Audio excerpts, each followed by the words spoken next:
Welcome back to BNC Live. Over the weekend, Olympic athlete Gwen Berry made waves, and not just for her performance in the Olympic trials. After making her second Olympic team and receiving that bronze medal, Berry turned.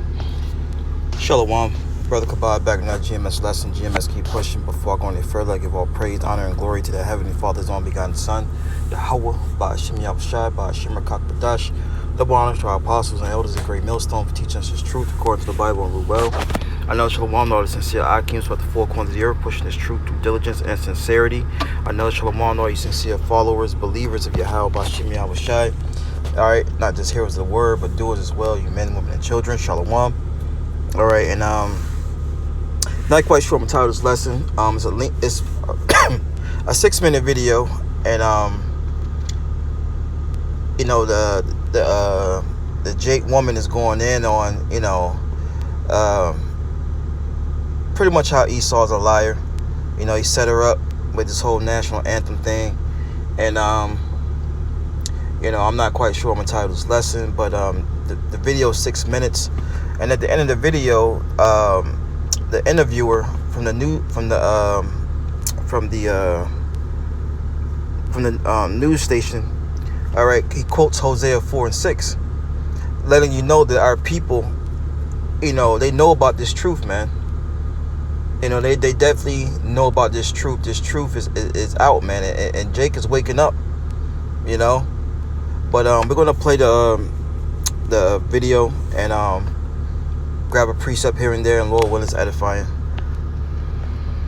Her back to the U.S. flag while the national anthem played, and held up a shirt that read "Activist Athlete." This isn't the first time Berry has exercised her right to peaceful protest.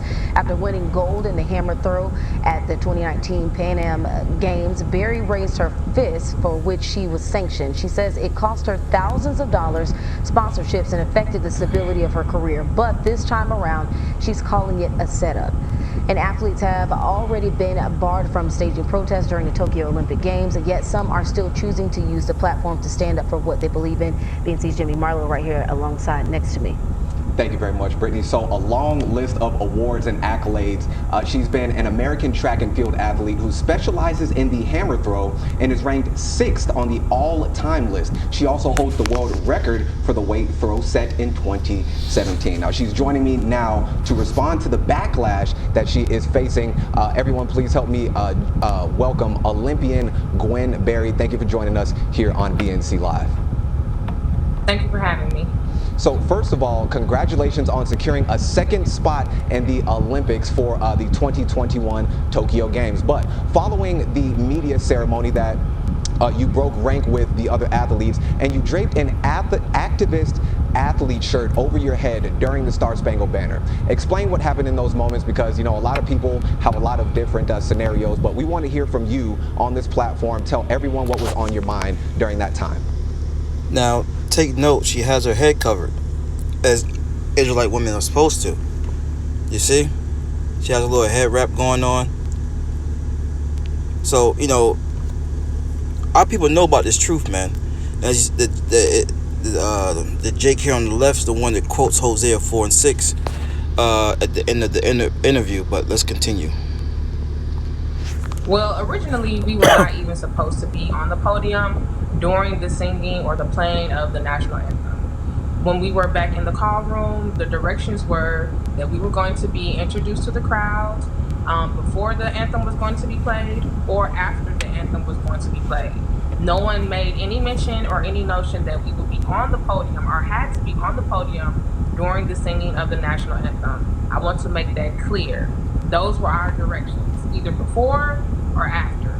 No other event group that I know of stood on the podium during the playing of the national anthem. However, we went out to introduce ourselves to the crowd. Coincidentally, the national anthem was playing, and they asked us to stand on the podium, and then the anthem played. In that moment, I feel like it was a setup, because those were not the directions. That was not the intent. The intent was we would be introduced to the crowd either before or after the singing of the national anthem. In which, if we had that option, or if I knew that I was going to be on the podium, I would have chose something else. Now, I just want to ask, what is it about the national anthem or that whole scenario that made you feel? All right. So let's grab a precept. And Salakia, if you hear, this noise next to me, Satan has to send a demon always.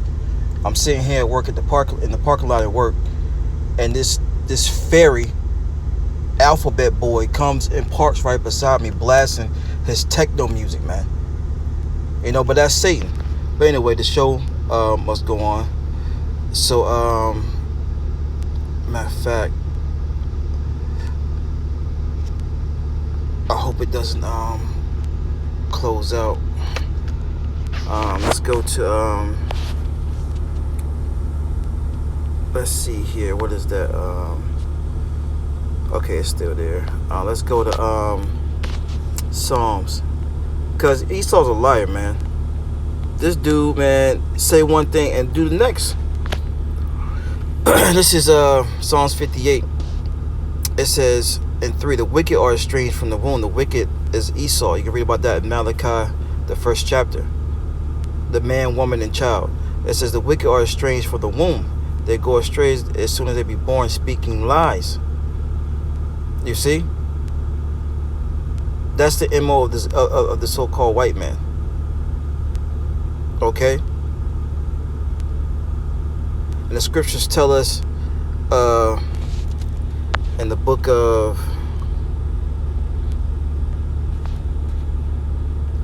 what's that? 12 and 10. That never trust them, man. Now that was a tough situation in that situation, because they're saying one thing, but they did another. That's why I never trust these devils, man. It says, Sirach 12 and 10, never trust thy enemy, for like his iron rusteth, so his wickedness. Though he humble himself and go crouching, yet take good heed and beware of him.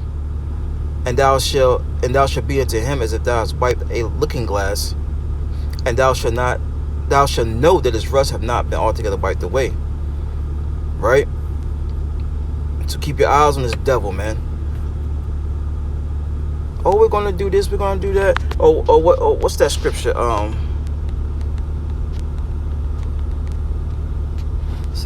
Psalms 55 and 21. Matter of fact, 21 says, the words of his mouth were smoother than butter, but war was in his heart. His words were softer than oil, yet were they drawn swords. Now, the reason why I brought this out, because that's how he talks. He talks smooth, right? He talks with soft words, but you can't believe this devil. And then you got to remember, you're going to be demonized when you come up against Esau and his system and what he has. All right? And a lot of jakes are doing that. They're waking up. They're not fully waking up to, the full truth, because a lot of our people are not meant to get it. But a lot of jakes are waking up to the Israelites. They wake up to the wickedness, the so-called white man. All right? And that's a good thing. But let's go back. So uncomfortable. Why didn't you want to, acknowledge that part? History. If you know your history, you know the full song of the national anthem. The 3rd paragraph speaks to slaves in America, our blood being slain and pilchered all over the floor. It's disrespectful, and it does not speak for Black Americans. It's obvious. There's no question. Now, you were quoted as saying that you didn't want to do that because the anthem did not represent you. So now, we have to ask, what is your response to people that are sort of demonizing or choosing to take what you did in a negative light? What do you say to the folks that now say, why be on Team USA if you don't want to represent the flag? I never said that I didn't want to go to the Olympic Games. That's why I competed and got 3rd and made the team. I never said that I hated the country. Never said that. All I said was I respect my people enough to not stand or acknowledge something that disrespects them. I love my people, point blank, period. And what's wrong with that? What's wrong with that? The scriptures say, woe unto them that call good evil and evil good. What she's doing is a good thing. She's standing for what has happened to her people, and we all know what that flag stands for. It stands for the conquering of you Israelites, you so-called Negro, Latino, Native Americans, right? a troop, all right, should overcome thee, roughly paraphrasing, but he should overcome at the end. How you think the so-called white man Esau Edom got this land? St. John 10:10, the thief cometh not but to steal and to kill. He stole this land, and then he murdered Gadites, the Reubenites, the so-called North American Indians, the Seminole Indians. All right, when he brought the Judah, Benjamin, Levi over and cargo slave ships, slaughtered them. All right. So we know what that flag represents, man. Now, you love your people, which means you also love your family. We know that you came from a household where you were raised with 13 other people. So talk about what type of person that made you. What did you learn from your grandmother and from, a host of individuals that you lived with every single day? I mean, I learned that family matters. Despite the economic oppression that we faced growing up, I still have my family. And my grandmother, she did everything she could to make sure that we survived and had a roof over our head, and that's special. Now, we know this is not the first time that you have used the Olympic platform to peacefully protest. Back in 2019, the Pan Am Games, you held up that fist in solidarity. So what do you have to say to other athletes who may be on the fence, and also any kids that are watching? Because we all know that Olympic athletes, we see them on the Wheaties box. You guys are like role models for an entirely different generation out there. So what do you have to say to those folks that are watching?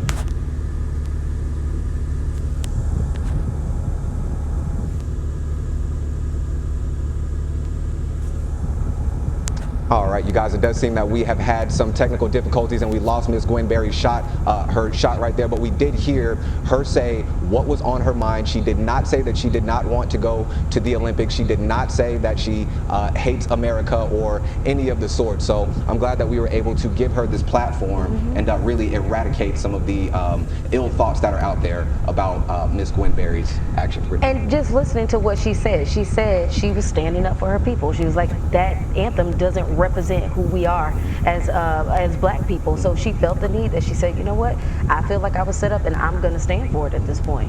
My people perish for a lack of knowledge. That's a strong statement in this situation. She is knowledgeable of the history and she is choosing to make a current decision based on the history, and I feel like that is something that we can all take a lot from. Yes, and so good to have Gwen join us here and actually share her story with us. Good job, Jamie. Thank you. See, there you go. And he said people perish, but depending on which translation you're reading, but in the King James says my people are destroyed for a lack of knowledge. You see? And let's get one last precept and close it on out. Let's go to let me see that.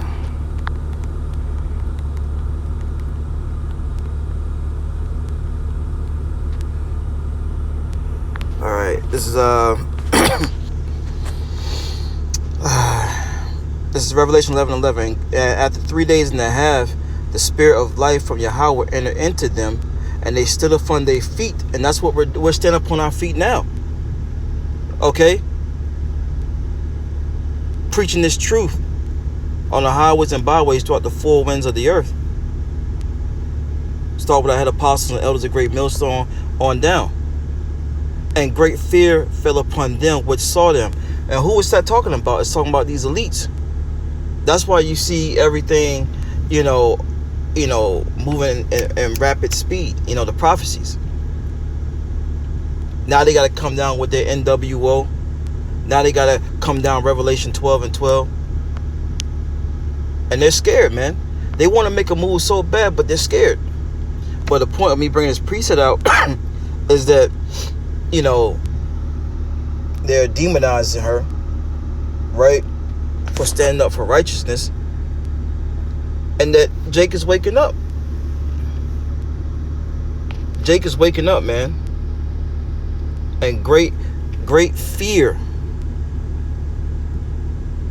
fell upon them which saw them. And it goes on to, us being delivered, and, the 10th part, which is FEMA, America being destroyed. But we're living in those times, man. We're going to be demonized for standing up for righteousness. Even the ones of our people that's not fully in this truth, they're going to be demonized, man. But Lord, we're not edifying. Till next time I say shalom.